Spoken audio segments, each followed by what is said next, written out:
नमस्कार। गत कक्षा में आप जैन दर्शन के संक्षिप्त इतिहास और उसकी सामान्य रूपरेखा का परिचय प्राप्त कर चुके हैं। तो अब क्रम है उनके प्रमाणों तथा उनकी ज्ञान मीमांसा को जानने का। इस दृष्टि से हम सर्वप्रथम यह जानेंगे कि जैन मत में ज्ञान का स्वरूप क्या है और उसके भेद क्या हैं। जैनों का मत है कि यह जीव या आत्मा चैतन्य स्वरूप ही है, किंतु यहाँ पर कुछ हम तुलनात्मक चर्चा भी कर सकते हैं, क्योंकि आप लोग चारवाक दर्शन को पढ़ चुके हैं। इसीलिए आप देखिए चारवाक यहाँ क्या कहते हैं।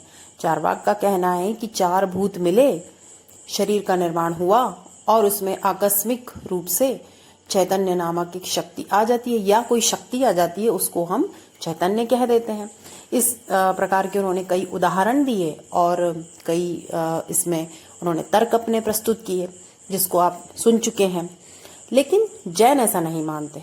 जैनों का कहना है कि यह चैतन्य इस जीव या आत्मा का स्वरूप ही है।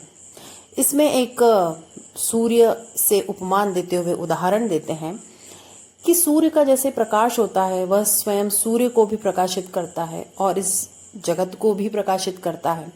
उसी प्रकार से यह जीव या आत्मा अपने चैतन्य से आत्म प्रकाशित भी होता है और संपूर्ण संसार के तत्वों को भी प्रकाशित करता है।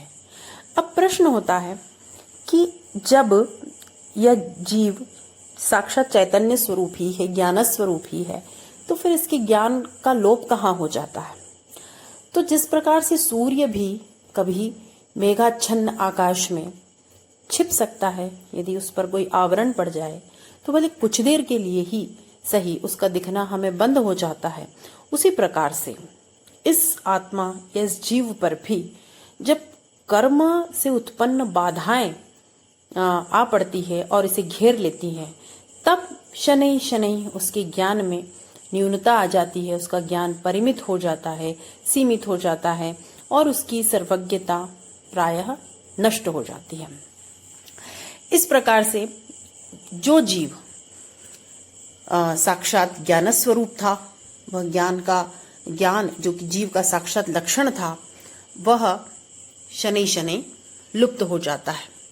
तो जैन मत यह कहता है कि वास्तविकता में अनंत ज्ञान विशिष्ट जीव यदि पुनः सम्यक चारित्र का सेवन करता है, तो जो कर्मावरण से उसका शुद्ध रूप नष्ट हो गया है, वह उस रूप को पुनः प्राप्त कर सकता है। इस अल्पज्ञ जीव का सर्वज्ञता को प्राप्त करना वस्तुतः एक कठिन यात्रा है और इसी यात्रा का वर्णन करते करते जैन मत ज्ञान के भेदों को कह देता है या प्रमाणों को समझा देता है। तो सामान्य रूप से जैनों ने भी ज्ञान के दो ही भेद माने हैं, प्रत्यक्ष और अप्रत्यक्ष। किंतु प्रत्यक्ष को इन्होंने कहा है कि जो आत्म सापेक्ष ज्ञान है वह प्रत्यक्ष है और यह प्रत्यक्ष तीन प्रकार का है: अवधि ज्ञान, मनः पर्याय ज्ञान और केवल ज्ञान। इसमें जो अवधि ज्ञान है उसकी अपेक्षा मनः पर्याय ज्ञान विशुद्धतर है और उत्तम कोटि के साधु को होने वाला है, और केवल ज्ञान विशुद्धतम और निरपेक्ष ज्ञान है तथा ज्ञान की वस्तुतः चरम सीमा है। और जो अप्रत्यक्ष ज्ञान है वे आत्मेतर है या कहें इंद्रिय तथा मनः सापेक्ष है, और इंद्रिय और मन की सहायता से उत्पन्न होने वाला यह ज्ञान भी द्विविध है, मति ज्ञान और श्रुत ज्ञान। इस दृष्टि से यदि हम एक साथ ज्ञान के इन भेदों को देखें तो जैन मत में ज्ञान के 5 भेद कहें: मति, श्रुत, अवधि, मनः पर्याय और केवल। अब इसको हम सोपानों की दृष्टि से भी देखें तो मति और श्रुत ये दोनों लौकिक ज्ञान है और अवधि, मनः पर्याय तथा केवल ये अलौकिक ज्ञान है। और ये एक ज्ञान के सोपानक क्रम भी है। सबसे पहले हम मतिक ज्ञान को समझते हैं, जिसे कि हम सेंसुअस कॉग्निशन कहते हैं। और ये जो जिस तरह की प्रक्रिया मतिक ज्ञान की जैन दर्शन में बताई गई है कि ये प्रक्रिया किस तरह से हमें होती है और हम ज्ञान को प्राप्त करते हैं, इसकी विवेचना पाश्चात्य मनोविज्ञान में भी की गई है। तो इसे हम उस दृष्टि से भी थोड़ा देख रहे हैं। तो जैन मत में यह कहा गया है कि जैसे ही कोई वस्तु हम देखते हैं या उस किसी वस्तु के बारे में हम चिंतन करते हैं, या जैसे कि एक उदाहरण हम लेते हैं कि हम किसी कक्ष में बैठे हैं और द्वार पर कोई सर्वप्रथम कोई ध्वनि हमें सुनाई देती है, तो हम सबसे पहले क्या होता है, सबसे पहले हमारी इंद्रियों में एक संवेदना उत्पन्न होती है और उसके बाद में हमें अभी तक यह नहीं पता है कि यह किसने यह दरवाजा बजाया है या कौन व्यक्ति वहां पर है। तो अभी जो ज्ञान हमें हुआ है, ज्ञान तो यह भी हुआ है क्योंकि हमने ध्वनि को सुना है, उसका हमने अनुमान किया है। तो यह इस अवस्था को जैन मत में अवग्रह कहा गया है, परसेप्शन हुआ हमें एक। उसके बाद में यह इस अवग्रह की अवस्था में एक विषय केवल हमारे अंदर आ गया कि कोई ध्वनि हुई है। अब हमारे मन में एक जिज्ञासा उत्पन्न होती है कि यह ध्वनि किसके द्वारा हुई है, या कोई व्यक्ति है या किसी वस्तु की ध्वनि है, क्या है। तब यह जो ज्ञान हमारे मन में उत्पन्न हुआ, इसको हम ईहा कहते हैं। मतलब जैन मत में इसे पारिभाषिक रूप में ईहा कहा गया है और अंग्रेजी में इसे ही स्पेक्युलेशन कहा है, और पाश्चात्य मनोविज्ञान ने भी इस प्रक्रिया में इसको यही शब्द दिया है। इसके बाद हमें एक निश्चयात्मक ज्ञान होता है जब हम उठते हैं, द्वार पर जाते हैं और द्वार खोल करके देखते हैं तो हमें एक व्यक्ति दिखाई देता है।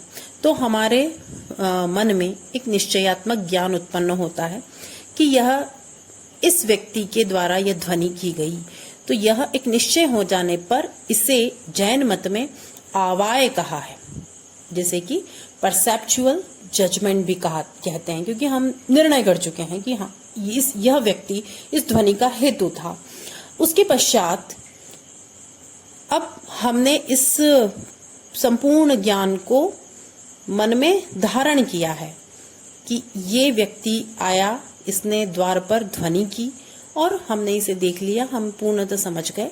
तो यह बात हमने मन में धारण कर ली, इसी को रिटेंशन कहते हैं और जैन लोग इस अवस्था को धारण कहते हैं।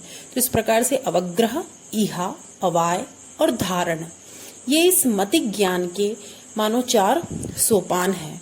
और इस मतिक ज्ञान के अंतर्गत स्मृति, प्रत्यभिज्ञा, अनुमान, ये सब कुछ प्रक्रियाएं सम्मिलित हो जाती है।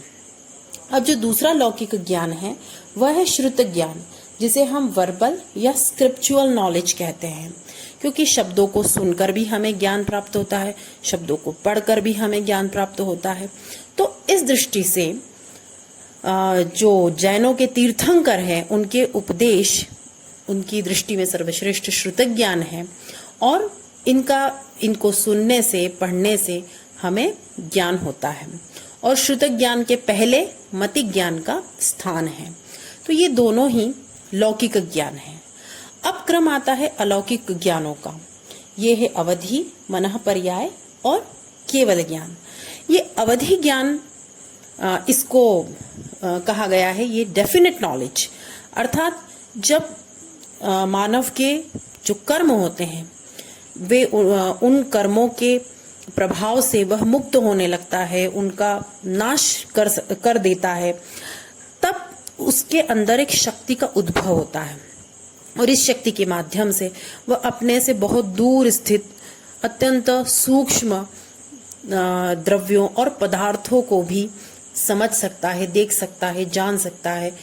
तो इस प्रकार से वह उसका ज्ञान मति और श्रुत से आगे बढ़कर एक उच्चतर मार्ग पर प्रवेश कर जाता है। इसीलिए इस ज्ञान को अवधि ज्ञान कहा है। यह ज्ञान शुद्ध होता है, किंतु इसमें भी कुछ सीमित वस्तुओं का ही ज्ञान प्राप्त होता है। और इससे फिर उच्चतर जो अवस्था है मनः पर्याय ज्ञान की, वह इस तरह की है कि जब मनुष्य न केवल अपने कर्म बंधनों से मुक्त होने लगता है, अपितु राग द्वेष आदि जो मानसिक विकार है उन पर भी विजय पा लेता है, वह जितेंद्रिय हो जाता है। और तब उसके अंदर एक ऐसी शक्ति उत्पन्न होती है जिससे वह वर्तमान और भूतकाल और भविष्य सभी को वह देख पाता है। और इतना ही नहीं, अन्य व्यक्तियों के मन में उत्पन्न होने वाले विचारों को भी वह जान सकता है, या कहें कि दूसरों के मन में भी वह प्रवेश पा लेता है। तो इस प्रकार का जो नॉलेज है उसको पाश्चात्य मनोविज्ञान ने भी एक्स्ट्रा ऑर्डिनरी परसेप्शन के नाम से स्वीकार किया है। इसके बाद क्रम आता है केवल ज्ञान का। यह ज्ञान उच्चतम है। जब सारी बाधाएं नष्ट हो जाती है, सारे कर्म आत्मा को त्याग चुके होते हैं, या आत्मा उन सब से मुक्त हो चुका होता है, तब इस अनंत ज्ञान का उद्भव होता है और यह केवल मुक्त जीवों को ही प्राप्त होता है। और इसे ही प्योर नॉलेज के नाम से भी अन्य आधुनिक विद्वानों ने माना है। तो यह विशुद्धतम ज्ञान है, और जैसा हमने कहा कि यह ज्ञान की चरम सीमा है। तो इस दृष्टि से जो मति, श्रुत या अवधि ज्ञान है वे कहीं कहीं दोषपूर्ण हो सकते हैं, लेकिन जो मनः पर्याय और केवल ज्ञान है इनमें कोई दोष नहीं होता। और सार में संक्षेप में यदि हम कहें तो यही सारांश है कि जैन दर्शन भी अन्य दर्शनों की भांति 3 प्रमाणों को ही स्वीकार करता है: प्रत्यक्ष, अनुमान और शब्द। अधिकतम दर्शनों ने इन 3 प्रमाणों को माना ही है। यद्यपि इन प्रमाणों की परिभाषा जैन मत में कुछ भिन्न है, किंतु एक पंक्ति में सार कहें कि जैनों के मत में प्रमाण कितने हैं, तो 3: प्रत्यक्ष, अनुमान तथा शब्द। इसके आगे की चर्चा हम अगली कक्षा में करेंगे। धन्यवाद।